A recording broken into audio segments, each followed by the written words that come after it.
जमींदार शारदा शंकर के परिवार के साथ उनके रानी घाट स्थित बड़े से मकान में रह रही विधवा कादम्बिनी का अब कोई निकट संबंधी नहीं बचा था सिवाय एक छोटे बच्चे के, जो उनके पति के बड़े भाई का बेटा था और कादम्बिनी की आंख का तारा। उस बच्चे की माँ उसके जन्म के पश्चात बहुत बीमार पड़ गई थी, इसलिए उसका पालन पोषण उसकी काकी कादम्बिनी ने किया था।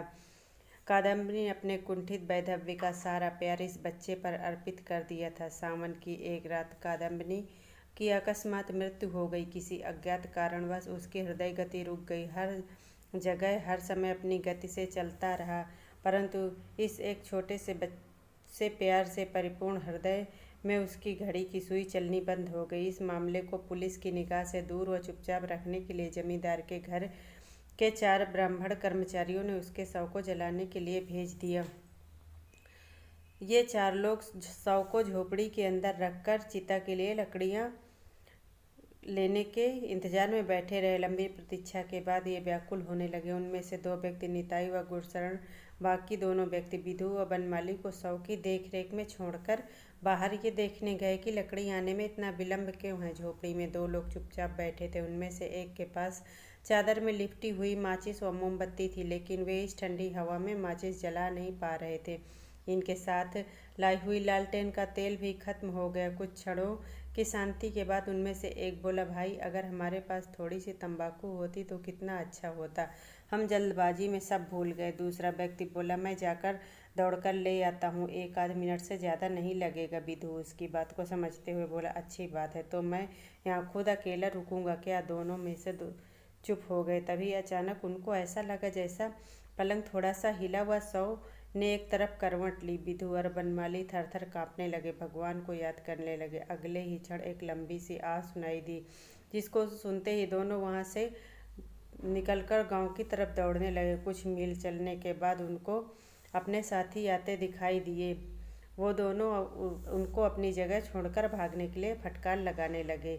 वे चारों तुरंत शमशान घाट की झोपड़ी की तरफ लौटे। अंदर जाकर उन्होंने देखा कि पलंग खाली था और लाश का कोई अता पता नहीं।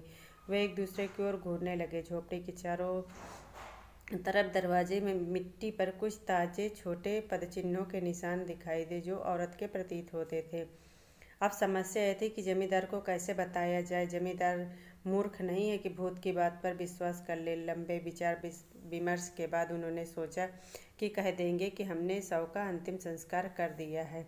सच में कादम्बरी मरी नहीं थी, किसी कारणवश वह मृतप्राय या अचेतन हो गई थी, लेकिन अब वो ठीक थी। जब उसको होश आया तो अपने चारों तरफ अंधेरा पाया और उसे अपने सोने का कमरा नहीं लगा। उसने एक बार दीदी कहकर पुकारा, किंतु अंधकार में कोई उत्तर नहीं मिला।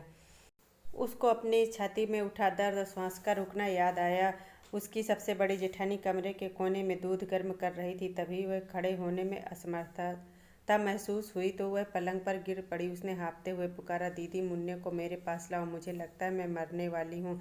उसकी आंखों के सामने अंधेरा छा गया और कुछ ही क्षणों में कादम्बिनी की सारी स्मरण शक्ति व चेतना उसके जीवन में किताब के अक्षरों में भेद करना असंभव सा हो गया। उसके भतीजे ने अपनी मीठी आवाज़ में उसको आखिरी बार काकी माँ कहकर पुकारा था। जब कादम्बरी को होश आया तो उसने अपने आप को शमशान घाट में अकेले पाया। पहले तो उसका मन घर लौटने को हुआ। तभी उसने विचार किया, वे लोग तो मुझे वापस स्वीकार नहीं करेंगे, क्योंकि उनकी नज़रों में तो मैं जीवित नहीं हूँ। यह उनके लिए एक शाप की तरह होगा। मुझे जीवितों की धरती से निकाल दिया गया, मैं जीवित मृत हूँ। वह घर से अपने आप को दूर शमशान घाट में पाकर अपने आप से कहा, मेरा अब जीवित लोगों के संसार में कोई संबंध नहीं। मैं डरावनी हूँ, बुराई का एक पुतला। मैं खुद ही की भूत हूँ। उस झोपड़ी से एक पागल स्त्री के जैसे हवा के झोंके की तरह निकली और बिना किसी भय, लज्जा या चिंता के वो उस अंधेरे मैदान में भागने लगी। चलते चलते उसके पैरों में दर्द होने लगा, कमजोरी महसूस होने लगी और अंत में दिखाई नहीं देता था। रास्ते में ऐसे किसी पागल स्त्री की तरह विचरते हुए मिट्टी से सने हुए कपड़ों में किसी भी बच्चे को डरा सकती थी। शायद उसे देखकर दूर भाग जाता या फिर पत्थर फेंकते। सौभाग्यवश पहला व्यक्ति जिसे ने उससे इस स्थिति में देखा एक सज्जन था। उस व्यक्ति ने उसके पास जाकर पूछा, माँ, ऐसा लगता है तुम किसी भद्र परिवार से संबंध रखती हो। ऐसी स्थिति में तुम इस रास्ते पर अकेले जा रही हो। कादम्बिनी ने उस व्यक्ति के प्रश्न का उत्तर नहीं दिया। उस सज्जन ने फिर पूछा, माँ, मेरे साथ आओ, मैं तुम्हारे घर ले जाऊंगा। बताओ तुम्हारा घर कहाँ है? कादम्बरी सोच में पड़ गई। वो अपने ससुराल या पैतृक घर नहीं जाना चाहती थी। उसने अपनी बचपन की सहेली योगमाया का ध्यान आया। हालांकि वो उससे बचपन के बाद नहीं मिली, उनमें बीच बीच में पत्राचार होता रहता था। मैं निशितपुर में श्रीपति चरण बाबू के घर जा रही हूँ, कादम्बनी ने उस सज्जन से कहा। उसने खुद कादम्बनी को उनके घर पहुंचाया। दोनों सहेलियों को एक दूसरे को पहचानने में परेशानी हुई, पर जैसे ही उन्हें एक दूसरे में बचपन का रूप दिखा, उनकी आंखों में चमक उठी। योगमाया बोली, मैंने कभी भी नहीं सोचा था कि मैं तुमको दोबारा देखूंगी। तुम यहाँ कैसे? तुम्हारे ससुराल वालों ने क्या तुम्हें घर से निकाल दिया? कादम्बरी कुछ देर चुप रहने के बाद बोली, भाई मुझसे मेरी ससुराल के बारे में मत पूछो। तुम मुझे अपने घर के एक कोने में एक नौकर की तरह आश्रय दे दो, मैं तुम्हारा हर काम करूँगी। योगमाया ने कहा, अरे वाह, तुम मेरी नौकरानी कैसे हो सकती हो? तुम तो मेरी सहेली, मेरी बहन जैसी हो। हालांकि कादम्बरी ने अपनी सहेली के घर का काम संभाल लिया, पर वो उसके साथ घनिष्ठ नहीं हो पाई। वे अपने को जीवित लोगों की दुनिया से अलग समझती। उसका मानना था कि वह एक मृत इंसान है। ये सब देखकर योगमाया भी परेशान थी। जैसे जैसे कादम्बरी का व्यवहार योगमाया की समझ से परे होने लगा, उतना ही योगमाया को उसके ऊपर इस बात का गुस्सा आने लगा कि क्यों यह आफत उसके गले आन पड़ी है। यहाँ कादम्बरी खुद अपने आप से ही डरी हुई थी। कभी कभी दिन की शांति में अपने कमरे में अकेले बैठे हुए ही चिल्लाने लगती और शाम को लैंप की रोशनी की छाया को देखकर जोर जोर से कांपने लगती। घर का हर सदस्य उसके डर से चौकन्ना था। घर के नौकर नौकरानियां व स्वयं योगमाया को सब जगह भूत नजर आते थे। तभी एक दिन आधी रात को कादम्बरी अपने कमरे के दरवाजे पर आकर चिल्लाई, दीदी दीदी, मैं तुमसे विनती करती हूँ, मुझे अकेला मत छोड़ो। योगमाया को डर भी लग रहा था, वह क्रोध भी आ रहा था। उसका बस चलता तो उसी समय वह उसको घर से निकाल देती, लेकिन उसके पति उदार दिल इंसान थे। योगमाया ने उन पर लांछन लगाते हुए कहा, तो कितने अच्छे पुरुष हैं आप। एक औरत अपने पति का घर छोड़कर आपके घर में रहने लगी, महीनों बाद भी वो जाने का नाम नहीं लेती, पर फिर भी आपको तनिक शिकायत तक नहीं। आप क्या सोचते हैं मैं आप जैसे मर्दों को अच्छी तरह समझती हूँ? यद्यपि वो कसम खाने को तैयार थी कि सुंदर पर बेचारी कादम्बरी के प्रति उनके मन में कोई खोट नहीं था। शांति रखने के लिए कादम्बरी के ससुराल वालों को उनके बारे में बताना ही होगा। आखिरकार काफ़ी सोच विचार के बाद वे इस निर्णय पर पहुंचे कि कादम्बरी के ससुराल को पत्र लिखने के बजाय वो स्वयं रानी घाट जाकर पता करना ज़्यादा उचित रहेगा। श्रीपति बाबू के जाने के बाद योगमाया कादम्बरी के पास जाकर बोली, प्रिय, अब तुम्हारा यहाँ रहना उचित नहीं, लोग क्या कहेंगे? श्रीपति बाबू रानी घाट से रात के 10 बजे के करीब लौटे। क्या हुआ? योगमाया ने पूछा। यह एक लंबी कहानी है, श्रीपति बाबू ने कहा, मैं तुम्हें बाद में बताऊंगा। पर उसने फिर पूछा, क्या पता लगा, बताइए मुझे। श्रीपति बाबू ने कहा, जिस औरत को तुमने घर में आश्रय दिया वह तुम्हारी सहेली कादम्बरी नहीं है। तो तुम्हारा कहना यह है कि मैं अपनी ही सहेली को नहीं जानती? अजीब बात है। श्रीपति बाबू बोले, ये बात नहीं है, मैं यह सबूत के आधार पर बोल रहा हूँ। पर कादम्बरी मर चुकी है। क्या? लेकिन उसके पत्र तो आते थे। उसने उसके आखिरी पत्र को देखा जो उसके आने से कुछ दिनों पहले का था। दोनों पति पत्नी ने काफ़ी सोच विचार किया और तय किया कि कादम्बरी को घर से निकाल देंगे। आखिरकार योगमाया बोली, ठीक है। तभी अचानक उनके कमरे का दरवाज़ा खुल गया।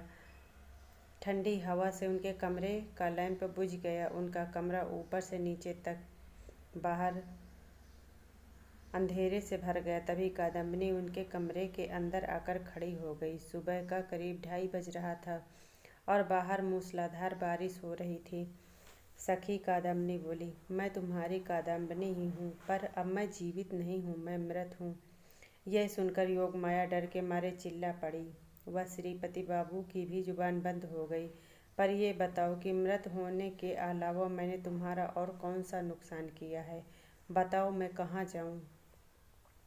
दूसरे दिन कादम्बिनी उनके घर से चली गई। कादम्बिनी रानी घाट कैसे पहुंची? बरसात की इस शाम के समय जब अंधेरा जल्दी हो जाता है, उसने सिर पर नौकरानियों की तरह लंबा सा घूंघट डाल लिया और दरबानों ने उसको अंदर जाने से नहीं रोका।